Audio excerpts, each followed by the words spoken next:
Coffee ice cream बनाने का तरीका। अज्जा: दूध 2 किलो, चीनी 3 छटांक, नेस्कॉफ़ी 4 चम्मच, क्रीम 4 ओंस, कॉफ़ी के दाने 1 बड़ा चम्मच, कस्टर्ड पाउडर 4 चम्मच। तरकीब: दूध को पकने के लिए चढ़ा दें और सुखाकर 1.5 किलो कर लें।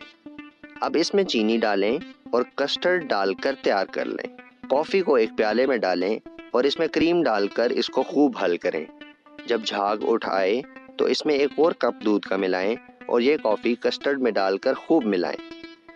फिर अंडा फेंटने वाली मशीन से खूब फेंटें और फिर आइसक्रीम मशीन जो कि बर्फ़ डालकर तैयार कर ली हो इसमें जमा लें। आपकी कॉफ़ी आइसक्रीम तैयार।